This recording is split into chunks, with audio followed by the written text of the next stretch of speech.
बिस्मिल्लाहिर्रहमानिर्रहीम। अस्सलाम वालेकुम नाज़रीन, मैं हूं आपका होस्ट अहमद फवाद। आज तारीख है 24 अक्टूबर और दिन है जुमे का। 4 खबरें आज के व्लॉग में आपके साथ शेयर करूंगा जी।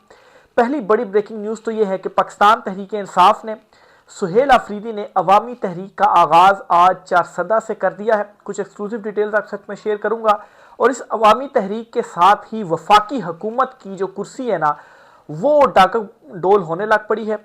दूसरे नंबर पर यह जी कि एस्टेब्लिशमेंट के हवाले से पीपल्स पार्टी और मुस्लिम लीग नून दोनों यकजबान होकर जो तनकीद है जी, वो उन्होंने शुरू कर दी है। ये मामला क्या हुआ है जी, जिनकी वजह से वो हुकूमत में है, उन्हीं के ऊपर तनकीद क्यों, इस पर भी कुछ तफसीलात हैं जी एक्सक्लूसिवली, वो भी आपके साथ में शेयर करूंगा।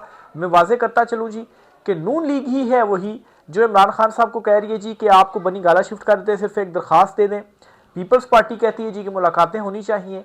तो फिर कौन नहीं होने दे रहा और क्यों इन चीज़ों को बुनियाद बनाकर तो तनकीद जो है वो की जा रही है। फिर तीसरे नंबर पर जी तहरीक लब्बैक पाकिस्तान के हवाले से भी एक बड़ी खबर है जी। बिल आखिर जमात के ऊपर जो पाबंदी है वो लगा दी गई है, नोटिफिकेशन भी वजारत दाखिला ने जारी कर दिया है, इस पर भी कुछ तफसीलात हैं। और आखिर में जी आपको बताऊंगा कि अलीमा खान साहिबा जो हैं उन्होंने एक बड़ा जो इंकशाफ है वो किया है। और आज तक हम सुनते आए हैं कि इमरान खान साहब अगर किसी बैट के ऊपर सिग्नेचर कर दें, किसी की शर्ट के ऊपर सिग्नेचर कर दें, तो वो मिलियंस ऑफ रुपीज़ में उसकी जो नीलामी है वो होती है। लेकिन अलीमा खान साहिबा जो हैं उनकी जो चादर है जो वो अपने ऊपर ओढ़ती हैं जी, वो भी मिलियंस ऑफ रुपीज़ में जो है वो लोग ख़रीद रहे हैं। ये क्या मामला है जी, अलीमा खान साहबा ने आज क्या इंकशाफ किया है, अडयाला जेल के बाहर उन्होंने गुफ्तगू की है, इसकी भी कुछ डिटेल्स आपके साथ में शेयर करूंगा। सबसे पहली खबर जी, पाकिस्तान तहरीक इंसाफ ने सुहेल आफरीदी ने अवामी तहरीक का जो आगाज़ है आज चारसदा से कर दिया है। लगातार 3 दिन जलसे होंगे। आज चारसदा में हुआ है, फिर इसके बाद खैबर में होना है जहाँ पर अमन जिरगा होगा और वो अमन जिरगा कन्वर्ट हो जाएगा जलसे में, इतना बड़ा होगा वो। और फिर उसके बाद करक में जो जलसा है वो होगा। इमरान खान साहब की उससे मुलाकात नहीं करवाई जा रही।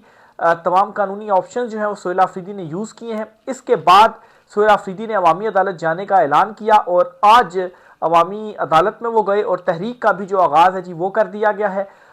सारे पीटीआई वर्कर्स को मोबिलाइज किया जाएगा, मोमेंटम बनाया जाएगा और इस्लामाबाद की जानिब मार्च जो है वो किया जाएगा। और यहाँ से हुकूमत भी ये कह रही थी कि इस मरतबा हम उन्हें अटक में रोक देंगे। बहरहाल अगर ये मार्च धरने में तब्दील हो जाता है, जो कि इस मरतबा होगा क्योंकि सुहेल आफरीदी एक लीड कर रहे हैं और जो कुछ अली अमीन गंडापुर करके गए हैं ना, उसको आप धोखा कहें या आप जो है वो उसको एक कहें कि एक उन्होंने मतलब बेवफाई की या जो कुछ भी उन्होंने किया, 12 इस्लाह फैलान कर वो चले जाते थे, उससे ज़रूर नुकसान जो है वो तहरीकों को हुआ है। पाकिस्तान तहरीक इंसाफ इमरान खान साहब ने जो कॉल्स की हुई थी, तो बहरहाल जी अब लोग एतमाद कर रहे हैं, नौजवान खासतौर पर एतमाद कर रहे हैं सुहेल आफरीदी के ऊपर। और ख़ुद ये आवाज़ आ रही है आवाम से कि लॉन्ग मार्च का जो ऐलान है जी वो किया जाए। तो बहरहाल जी अगर अटक तक भी पहुंच जाते हैं और वहां पर धरना दे दिया जाता है तो उनका वहां का जो धरना होगा ना वो ये रोक नहीं पाएंगे या वहां से इनको पीछे धकेल नहीं पाएंगे। और खाली अटक में ही इन्होंने रास्ते बंद कर दिए ना,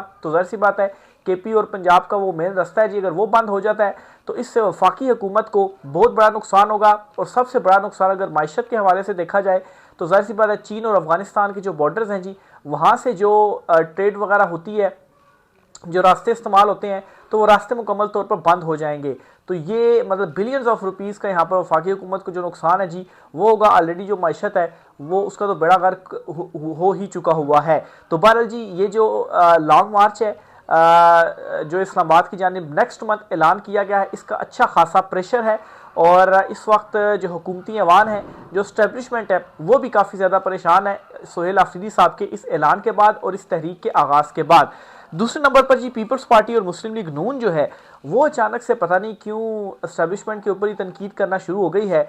पीपल्स पार्टी के जी एक अहम तरीन रहनुमा है और वो गवर्नर पंजाब भी हैं। पीपल्स पार्टी ने वैसे इस हुकूमत के इत्तेहादी भी बनी हुई है, सारे आइनी ओहदे भी उन्होंने रखे हुए हैं और वो कहती है जी कि हम इस हुकूमत का हिस्सा ही नहीं है। गवर्नर केपी भी उनका है और गवर्नर पंजाब भी उनका है। बहरहाल जी उन्होंने आज ये कहा है कि पता नहीं इमरान खान साहब से मुलाकात क्यों नहीं करवाते। इमरान खान साहब से मुलाकात होनी चाहिए। सुहेल आफरीदी अगर मुलाकात कर देंगे, कौन सा कोई क़यामत आ जाएगी भाई, उनसे जो मुलाकात है वो आप करवाएं। तो पीपल्स पार्टी भी ये कह रही है। दूसरी तरफ मुस्लिम लीग नून जो है वो ये कहती है कि सिर्फ एक दरख्वास्त दे दें, हम बनी गाला शिफ्ट करने के लिए तैयार हैं। दो वजीर जो है वो स्टेटमेंट इस हवाले से दे रहे हैं और शहबाज शरीफ ऑर्डर्स कर रहे हैं जी कि मुलाकात का इंतजामात जो है वो किए जाए और मुलाकात करवाई जाए, लेकिन उसके बावजूद जो मुलाकात है वो नहीं हो रही। तो कौन नहीं होने दे रहा मुलाकात? ज़ाहिर सी बात है जी, जो ताकतवर हल्के हैं वही नहीं होने दे रहे। और इस मामले के ऊपर अब ये जो दोनों जमातें हैं जी वो भी बोल पड़ी हैं। अब ये वजह नहीं समझ आई कि इन जमातों को अचानक से क्या हो गया कि ये इनके जो रहनुमा है वो इस किस्म की जो स्टेटमेंट्स हैं वो क्यों देने लग पड़े हैं। बहरहाल अगर हम इस खबर को एक और ख़बर के साथ जोड़ कर पढ़ें तो हमें बहुत सारी चीज़ें समझ में आ जाएंगी। नईम अशरफ भट्ट साहब है जी, ये सियासी खबरें देते हैं और इनकी जो खबरें हैं वो मतलब ठीक होती हैं, क्रेडिबल जो है वो होती हैं। तो उन्होंने खबर दी है कि मुस्लिम लीग नून के अहम जो रहनुमा है ना, वो इमरान खान साहब को जो है वो पैगामात पहुंचा रहे हैं। कुछ मुश्तरका दोस्त कह लें या विचले ज़राए के ज़रिए या जिनकी इमरान खान साहब से मुलाकातें होती हैं कि मतलब है कि हमें मतलब है कि कोई इस चीज़ पे कोई एतराज़ नहीं है कि आपकी मुलाकातें हों, या वो अपनी लाइन जो है वो इमरान खान साहब से सीधा करने की कोशिश कर रहे हैं कि कल को इमरान खान साहब का जब मैंडेट उनको वापस मिलेगा और वो हुकूमत में होंगे तो हमारे खिलाफ कोई जो कार्रवाइयाँ हैं जी, जो कि इंतकामी कार्रवाइयाँ इमरान खान साहब के साथ की गई, पार्टी के साथ की गई, हमारे साथ कुछ इस तरह का ना हो, हमें किसी मुश्किल में ना जो है वो डाला जाए। तो ये क्यों कहा जा रहा है? मतलब है कि ऐसा क्या हो रहा है कि अचानक से नून लीग के जो लीडर्स हैं जी वो इस तरह से राब्ते कर रहे हैं? क्या उनको भी नज़र आ गया है कि वाकई अब इमरान खान साहब तो बाहर आने वाले हैं, उनका जो मैंडेट है वो वापस होगा? क्यों? क्योंकि और ये सारा कुछ हो रहा है सुहेल आफरीदी जो जब से वज़ीर आला बने हैं उसके बाद। देखें ना आप, मतलब है कि इस वक्त सब कुछ कंट्रोल करने के बावजूद आपको हासिल क्या हुआ? पीटीआई को क्रश करने के बावजूद, इमरान खान साहब को जेल में डालने के बावजूद आपको हासिल क्या हुआ? हासिल कुछ भी नहीं हुआ। आप अपने मकसद में नाकाम हो रहे हैं, माशत आपसे संभल नहीं रही, इंटरनेशनल लेवल के ऊपर भी कोई वो सपोर्ट आप हासिल जो है वो नहीं कर पाए हैं। तो नक्शा बदलता हुआ इस वक्त जो नज़र है जी वो आ रहा है। तीसरे नंबर पर जी टीएलपी तहरीक लब्बैक पाकिस्तान को कलअदम करार दे दिया गया है। इस हवाले से कुछ रोज़ पहले तो काबीना ने मंजूरी दी थी, लेकिन आज बाकायदा तौर पर नोटिफिकेशन जारी हो गया है वजारत दाखिला की जानिब से। प्रोसीजर ये होता है कि पहले काबीना मंजूरी देती है, फिर वजारत दाखिला नोटिफिकेशन जारी करता है जी, और फिर उसके बाद क्या होता है जी कि एक रेफरेंस फाइल किया जाता है सुप्रीम कोर्ट ऑफ पाकिस्तान में, और फिर परमानेंट जो इनके ऊपर पाबंदी है जी, जो बैन है वो लगा दिया जाता है। तो टीएलपी के अगेंस्ट ये जो एक स्टेप है वो उठा लिया गया है। दूसरी जानिब जो रिजवी ब्रदर्स हैं जी, बदसतूर, उनके हवाले से कोई ख़बर नहीं है कि वो कहाँ पर हैं। पुलिस तो ये कह रही है जी कि वो हमारे पास नहीं है, ना ही किसी और के पास हैं, यानी कि उनके हवाले से ये फ़िलहाल मौक़िफ़ अपनाया जा रहा है कि वो कहीं रूपोश है या वो कहीं पर छुपे हुए अभी तक सामने नहीं आ रहे। बहरहाल जी अभी तक उनकी कोई भी इतला नहीं है कि वो कहाँ पर है और वो किस हाल में है। और दूसरी तरफ ये हो रहा है जी कि टीएलपी के ऊपर आज मतलब है कि उसे कलअदम करार दे दिया गया, पाबंदी जो है वो लगा दी गई है। इस हवाले से आज दो जो मिनिस्टर्स हैं जी मुस्लिम लीग नून के, उनके भी बड़े स्टेटमेंट्स आए हैं जी। एक तो अज़मा बुखारी जो है, और यहाँ पर डायरेक्ट वो एस्टेब्लिशमेंट को टारगेट कर रहे हैं। क्या जी? अज़मा बुखारी ये कहती हैं जी कि सबको मालूम है कि ये जो प्रोजेक्ट है वो किसने लॉन्च किया था। अब टीएलपी के हवाले से क्या कहा जाता है जी कि इनके पीछे जनरल फैज़ हमीद हैं, साबिक जो DGISI रहे हैं, तो किसके ऊपर? माजी की सही, लेकिन डायरेक्ट एक तनकीद या टारगेट जो है वो जी एस्टेब्लिशमेंट को किया गया। फिर राना सनाउल्लाह कहते हैं जी कि ये हमारा वोट बैंक तोड़ने के लिए जो है वो बनाई गई थी। हालांकि टीएलपी का अगर वोट बैंक मतलब है कि जो टूटा भी है ना, तो वो इमरान खान साहब के परड़े में गया, वो आपकी तरफ नहीं आया, और ना ही इन्होंने आपका कोई जो वोट बैंक है वो तोड़ा। इनका अपना ही एक वोट बैंक था, ऑलरेडी था, पहले से था। सारे मतलब है कि इन्होंने अच्छे खासे जो वोट हैं वो भी इलेक्शंस में हासिल किए हुए थे। तो बहरहाल जी राना सनाउल्लाह भी कहते हैं जी कि हमारा वोट बैंक तोड़ने के लिए बनाई गई, इसको बनाया इसलिए गया कि हमें हमारा जो वोट बैंक है वो तोड़ा जाए। तो इनडायरेक्टली किसकी तरफ? एस्टेब्लिशमेंट की तरफ ही जो इशारा है जी वो किया जा रहा है। आखिर में आपको बताऊं जी कि अलीमा खानम साहिबा जो हैं, आज उन्होंने अडयाला जेल के बाहर गुफ्तगू करते हुए एक बड़ा इंकशाफ किया है, और उन्होंने कहा है जी कि जिस दिन उनके ऊपर अंडा फेंका गया और जो चादर उनकी जानिब से ओढ़ी गई थी, वो चादर किसी ओवरसीज़ अमेरिकन पाकिस्तानी ने जी 50 लाख रुपए में उसको जो है वो ले लिया है, और वो 50 लाख रुपए वो डोनेशन में देंगे शौकत खानम को।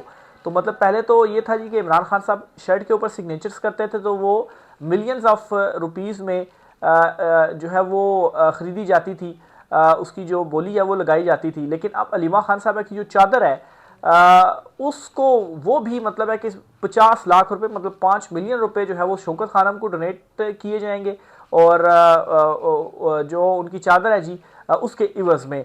दूसरी तरफ अलीमा खानम साहिबा जो है जी, उनका पासपोर्ट और जो शनाख्ती कार्ड है वो भी ब्लॉक कर दिया गया है। और इस वजह से ब्लॉक किया गया है कि अब ज़ाहिर सी बात है, एक तो उनके जो वारंट, नाकाबिल ज़मानत वारंट गिरफ्तारी जारी हुए थे, और फिर उसके बाद पुलिस खैर उनके पास आई लेकिन उनको गिरफ्तार नहीं किया गया। बहरहाल वो कहती रही गिरफ्तार करना है तो ठीक है, मुझे जो गिरफ्तार है जी आप कर लें।